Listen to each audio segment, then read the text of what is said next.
Good morning everyone. आज हम जो चैप्टर आपने पढ़ा है बीच में आएगा, जिससे बार बार लोग करते हैं मोबिलिटी, इसका रिलेशन इलेक्ट्रिक फील्ड इंटेंसिटी से एक लाइन ऑफ फार्मूले में चेंज किया गया है, बता देंगे भी आएगा न्यूमेरिकल में। आपने पूरा चैप्टर इलेक्ट्रोस्टैटिक्स पढ़ा है, अब इसमें थोड़ा और भी पढ़ाया जा सकता है, 4-5 लेक्चर थोड़ा कॉम्पिटिटिव लेवल का। लेकिन पहले आप सिलेबस को कंप्लीट करें अपने बोर्ड एग्जाम को, उसके बाद टाइम आएगा 20 में तो फिर और इसके स्टैंडर्ड क्वेश्चन रेजिस्टेंस पे कराए जा सकते हैं। मेन चैप्टर पूरा डिस्कस्ड है, यानी बेस्ड है, आप कह सकते हैं रेजिस्टेंस और रेजिस्टिविटी ऑफ मटेरियल पर। इलेक्ट्रिकल एनर्जी आया, इलेक्ट्रिकल पावर आया, रेजिस्टेंसों में सर्किटों में कंट्रोल करने के लिए करंट को रेजिस्टेंस यूज करते हैं रियास्टेट में, और डिफरेंट सर्किट अलग अलग सर्किट का अलग अलग रेजिस्टेंस होता है। उसमें करंट के डिस्ट्रीब्यूशन को जानने के लिए हमने किरचॉफ्स लॉ पढ़ा, लूप रूल और junction rule, metre bridge, potentiometer, उसका एप्लीकेशन, ये सब आपके सिलेबस में है। एक टॉपिक और था कार्बन कलर कोड, वो इस साल निकाल गया है, आपके सिलेबस में नहीं है। ओमिक नॉन ओमिक सर्किट के उसमें नीचे आया है लिख के, एक लेक्चर का है, बता देंगे, लेकिन कोई जरूरी नहीं। अब आप देखिए इसका न्यूमेरिकल 2 दिन में इसको पूरा करें, कोई साफ लगाए कोई सम लगाए। एक्सरसाइज नंबर 3 है करंट इलेक्ट्रिसिटी।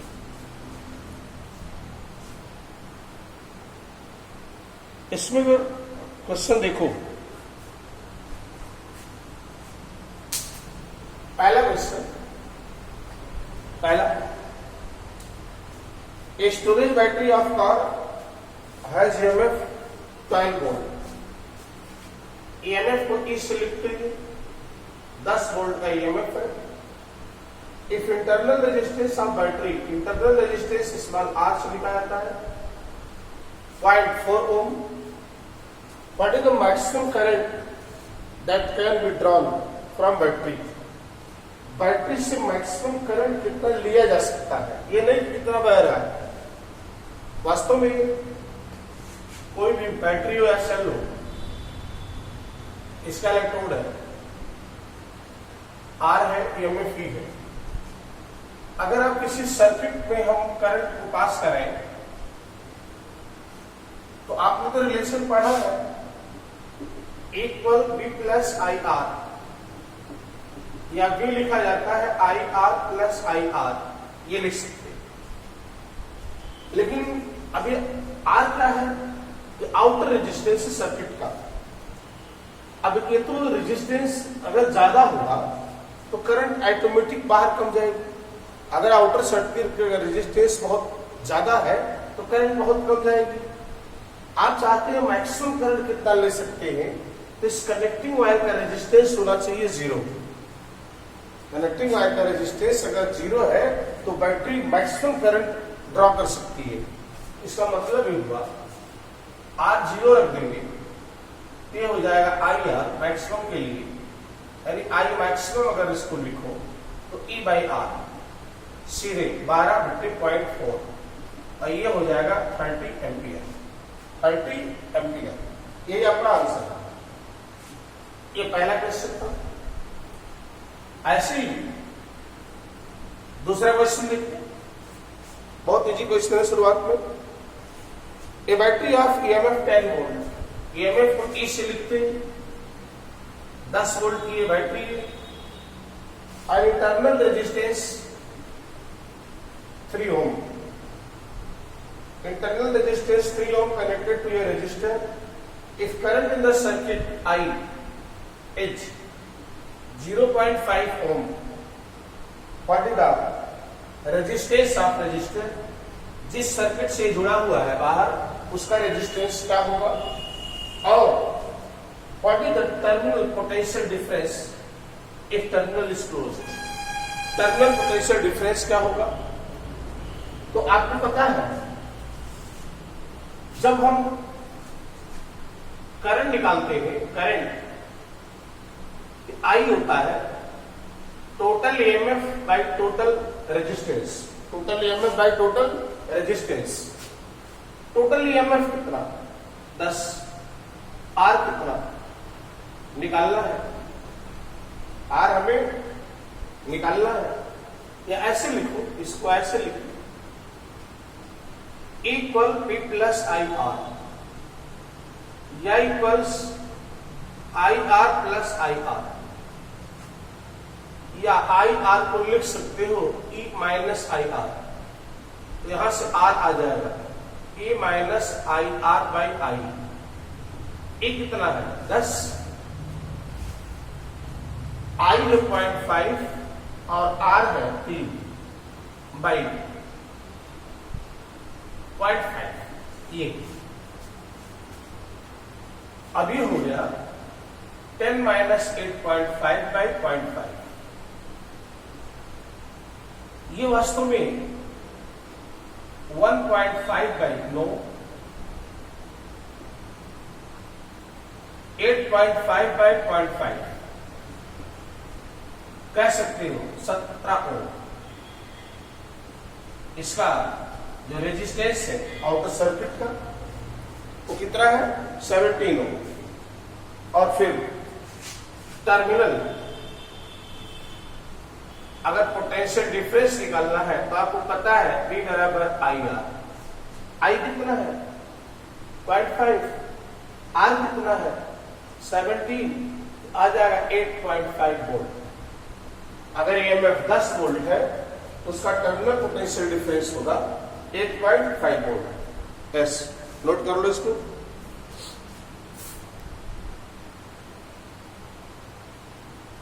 फिर देखें अगला क्वेश्चन,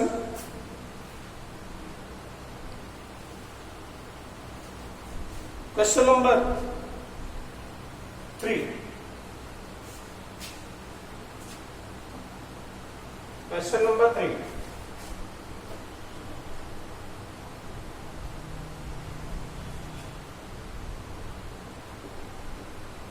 तीन रेजिस्टेंस है, 1 2 3।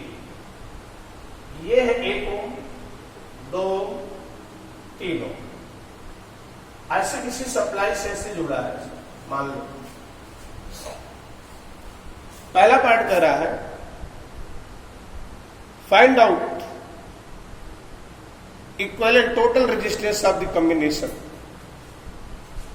टोटल रेजिस्टेंस कितना होगा आपने पढ़ा है, पहला पार्ट तो बहुत आसान है। आर इक्विवेलेंट हो जाएगा R1 plus R2 plus R3, 1 plus 2 plus 3, 6 ओम। दूसरा पार्ट कह रहा है कि अगर 12 वोल्ट की बैटरी हो, इस कॉम्बिनेशन को अगर 12 वोल्ट की बैटरी से जोड़ दें तो आप 10 पोटेंशियल ड्रॉप अक्रॉस इच, हमने बताया है इसके क्रॉस पोटेंशियल डिफरेंस क्या होगा, इसके क्रॉस क्या होगा, इसके क्रॉस क्या होगा, ये हमने आपको बताया था, याद रखो। कैसे बताया था, करंट मान लो यहां से आई जा रही है तो सीरीज में करंट तो सेम होगी सबको, पोटेंशियल डिफरेंस अलग अलग। तो V इक्वल्स आई आर से अगर देखो तो V is directly proportional to R, I constant सब में सेम, यानी V1 is to V2 is to V3 equals R1 is to R2 is to R3, या V1 is to V2 is to V3 equals 1 into 2 into 3। तो जरा बोलो V1 कितना, V1 का share कितना है 1, कितने में 6 में, 3 2 5 1, 6 में 1 है तो 1/6। V1 का शेयर 1 है कितने में 6 में, तो 1/6 इसका अप्लाइड वोल्टेज का, यानी ये हो गया 2 वोल्ट। V2 कितना, शेयर 2/6 into 12 4 वोल्ट। ऐसे V3 कितना, 3/6 12 6 वोल्ट। अगर ऐड कर लो तीनों तो देखो आ जाएगा 12 वोल्ट, राइट। बहुत इजी क्वेश्चन, इस तरह का हमने पढ़ाते समय भी बताया था। जो अच्छे बच्चे होंगे वो लगा लिए होंगे बहुत सारे क्वेश्चंस, लेकिन चूंकि हमको सभी को लेके चलना है इसलिए हम सब क्वेश्चन पर डिस्कस एक बार कर दे रहे हैं। Number 4, question number 4, resistance 3 resistance 2 4 5 connected in parallel. 2 4 5 ऐसे 2 4 5 हो, ये ऐसे पैरेलल में कनेक्ट, पैरेलल में ऐसे कनेक्ट किया है। 2 4 हो 5 हो। कारण बताओ पहले आर इक्विवेलेंट, पहला पार्ट। तो पैरेलल में 1/R equivalent 1/R1 plus 1/R2 plus 1/R3 1/2 1/4 1/5 LCM 20 10 5 4 19/20। तो आर इक्विवेलेंट हो गया 20/19 ओम। ओके, पहला आंसर। फिर कह रहा है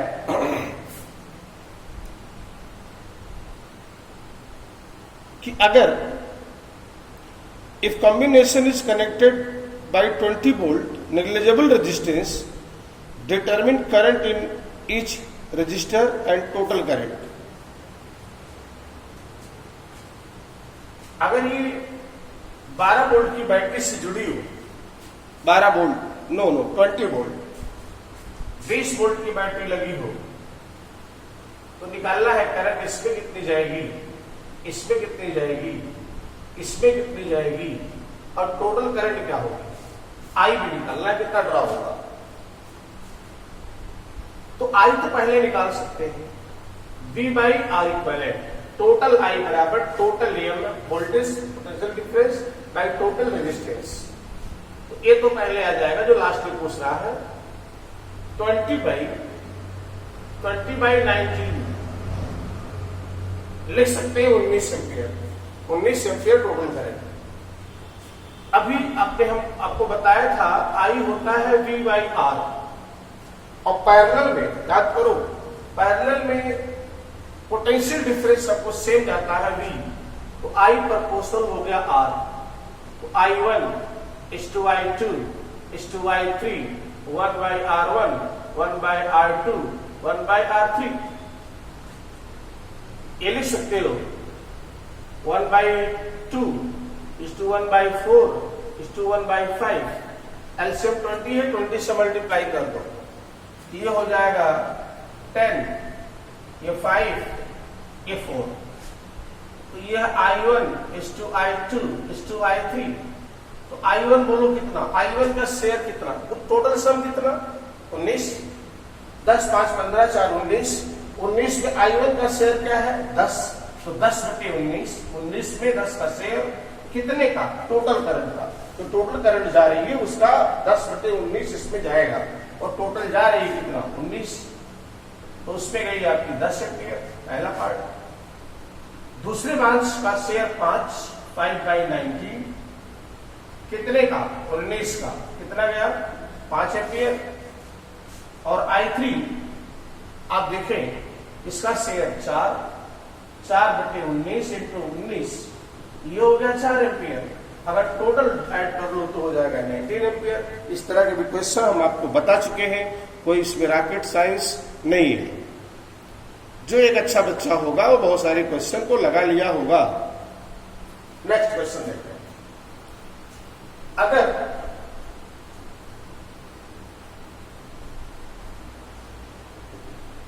ये चीज तो ऐसे रिपीट, एकदम बिल्कुल रिपीट टेलीकास्ट चल रहा है, एक अच्छे बच्चे को एक अच्छे बच्चे को ये लगेगा ये बार बार क्या पढ़ा रहा, और एक गधेड़े को लगेगा ये बार बार क्यों पढ़ा रहा, बार बार क्यों पढ़ा रहा। हाँ, पढ़ा चुके, एक बार इसको डिस्कस हो चुका है पढ़ाते समय ही।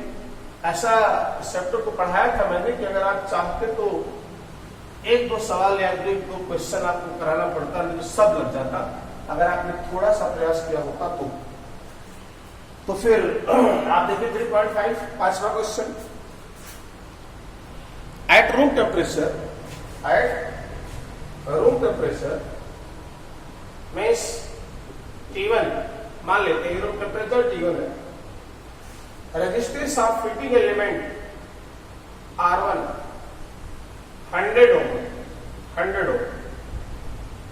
What is the temperature of element if resistance is, अगर रेजिस्टेंस 117 ओम हो जाए तो उस समय टेम्परेचर क्या होगा, जबकि temperature coefficient of material 1.7 into 10 की पावर -4 पर डिग्री सेल्सियस। आपको यहां पर हमने एक फॉर्मूला बताया था, RT equals R0 into 1 plus alpha T. वास्तव में R0 क्या है, 0 डिग्री सेल्सियस पर रेजिस्टेंस है और T डिग्री सेल्सियस पर रेजिस्टेंस कितना है, RT। तो यहां पर T क्या है, टेम्परेचर है, टेम्परेचर डिफरेंस। टेम्परेचर डिफरेंस था T और 0 का टेम्परेचर डिफरेंस थी। अल्फा को कहा जाता है coefficient of thermal coefficient of resistance, thermal coefficient of resistance.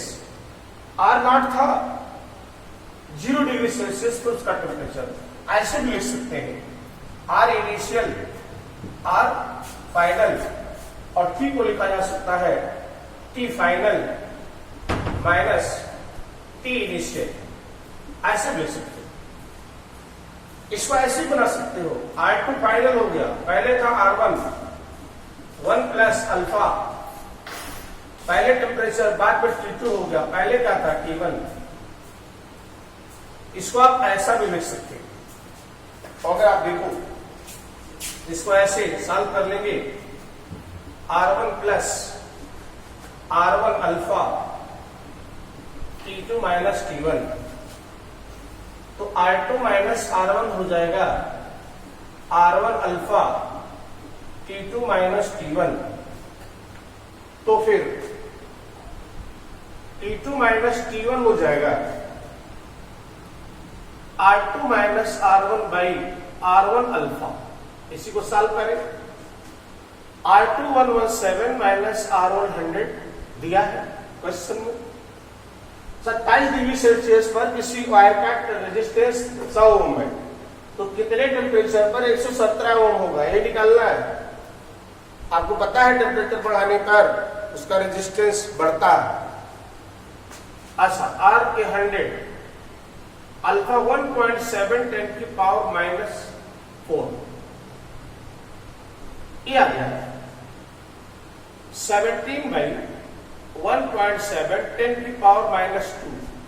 ये दो 100 है, यहाँ 10 की पावर -4 है, 10 की पावर -2, और 17 से 1.7 कटेगा 10 इंटू ऊपर जाएगा 10 की पावर 2, और ये हो गया 1000। कितना हो गया, 1000। और ये था T2 माइनस T1, तो फाइनल टेम्परेचर हो जाएगा T1 plus 1000, 27 plus 1000, that is 1027 degree Celsius. Final temperature हो जाएगा 1027 डिग्री सेल्सियस पर उसका रेजिस्टेंस हो जाएगा 117। ओके, अच्छा, आओ देखिए, नोट करें, फटाफट नोट करें, बहुत इजी। अभी आप चल रहे हैं, कोई इसमें रॉकेट साइंस नहीं है, इसलिए हम तुरंत इसको मिटा रहे हैं। आप एक स्क्रीनशॉट ले लेंगे। फिर आइए 6, क्वेश्चन नंबर 6। क्या है क्वेश्चन नंबर 6? देखें, a negligible small current is passed through a wire length 15 metre. एक लेंथ है, एक वायर है जिसका लेंथ है 15 मीटर।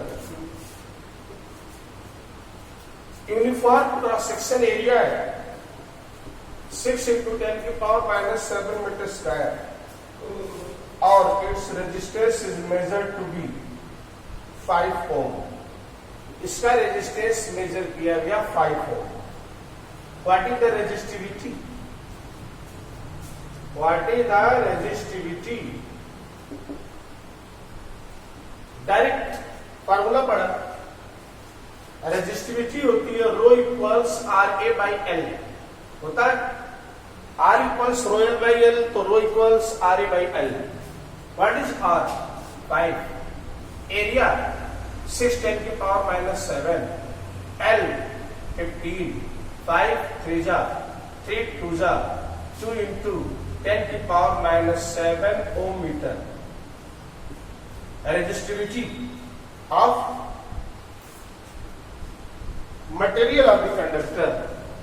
ये आपका है क्वेश्चन नंबर 6। फिर देखें क्वेश्चन नंबर 7।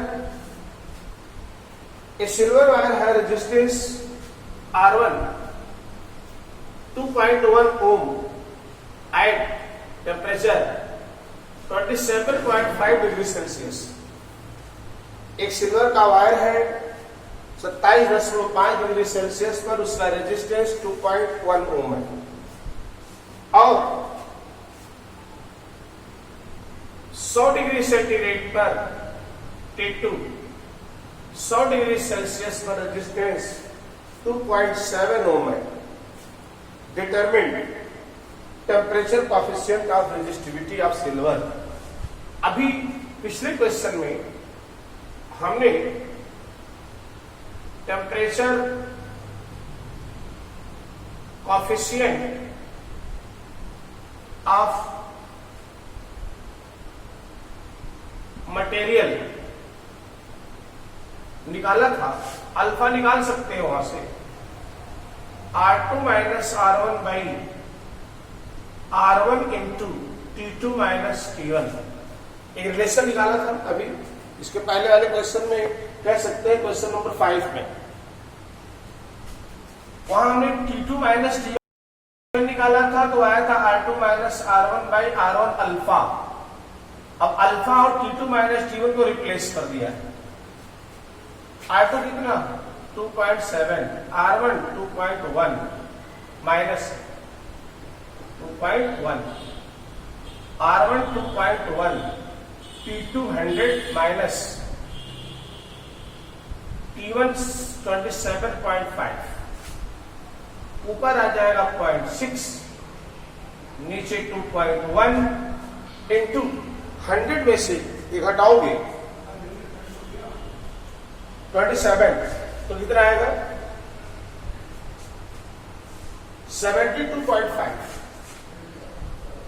72.5 ही होगा, बोलो 72.5 10।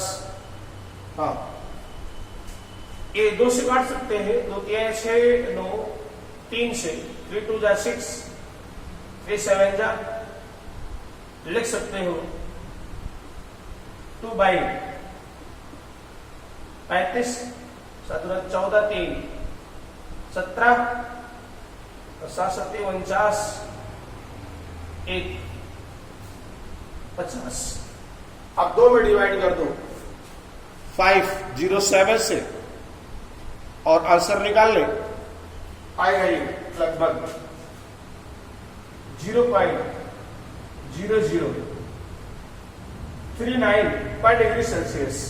कैलकुलेटर लगा सकते हैं 0.0039 डिग्री सेल्सियस डायरेक्ट फार्मूले पर है। इस तरह से आप लगा सकते हो। अगर आप क्वेश्चन नंबर 8 देखें, 8, a heating element using nichrome connected to 30 volt supply dry initial current 3.2 ampere. जब किसी हीटिंग वायर पर 220 वोल्ट का सप्लाई लगाया गया तो उसमें करंट चल रही है 3.2 एम्पियर। तो क्या रेजिस्टेंस निकाल सकते हो?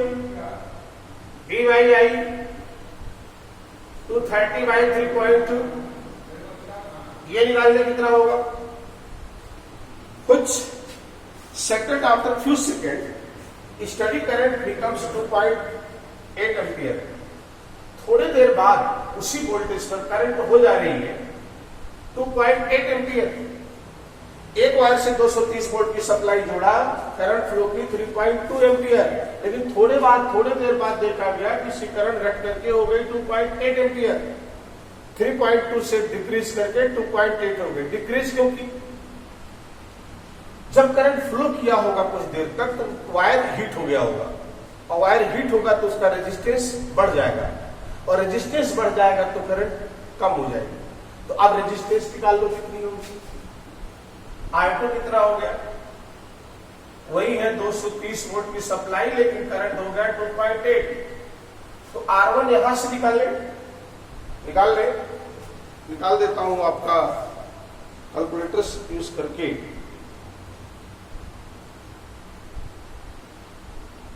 दो 230 बट्टे 3.2 71.87 हो, और 230 बाई 2.8 82.14 ओम। R1 R2 आ गया। ओके, एंड अच्छा अब पूछ रहा है क्या? What is the study temperature of the heating element if room temperature is 27 degree Celsius. पहले टेम्परेचर 27 डिग्री सेल्सियस था, जब स्टडी स्टेट में पहुंच गया मतलब करंट हो गई 2.8 एम्पियर, तब बताओ उस हीटिंग एलिमेंट का टेम्परेचर क्या है, जबकि अल्फा की वैल्यू दे रखी है 1.7 इंटू 10 की पावर -4 पर डिग्री सेल्सियस। कोई रॉकेट साइंस नहीं, यही फार्मूला फिर यूज करेंगे। अभी जो 7 में लगाया है यही फार्मूला यूज कर देंगे, लेकिन हमको अभी निकालना है T2। तो देखो यहां से ये हो जाएगा T2 minus T1 equals R2 minus R1 by R1 alpha. ये निकालेंगे। R2 कितना? 82.14, R1 71.87 बाई 71.87 1.7 इंटू 10 की पावर -4। इसी को सॉल्व कर ले आंसर हो जाएगा। इसी को सॉल्व कर ले आंसर आ जाएगा। अभी तो कर ही सकते हैं। ये T2 माइनस T1 आ जाएगा, अगर सॉल्व करोगे इसको तो हो जाएगा ना 840 इतना डिग्री सेल्सियस। अब जरा बताओ फाइनल टेम्परेचर क्या होगा? T1 प्लस 840.5, T1 27 था, 840 से है तो 868 हो गया। ये फाइनल टेम्परेचर स्टडी स्टेट पर हो जाएगा 867.5 डिग्री सेल्सियस। अब देखिए क्वेश्चन नंबर 9, थोड़ा लंबा क्वेश्चन है, कि बहुत बड़ा वीडियो नहीं बना मिल पा रहा है, जीबी बहुत ज्यादा चली जाती है, लोड करने में बड़ी प्रॉब्लम हो रही, 2-2, 3-3 घंटे लग जाते हैं। इसलिए कल हम आपको नेक्स्ट लेक्चर में न्यूमेरिकल और शेष बताते हैं। Okay, thank you. अगर कोई दिक्कत आई होगी किसी क्वेश्चन में तो शाम को कमेंट करके जरूर पूछेंगे। ओके।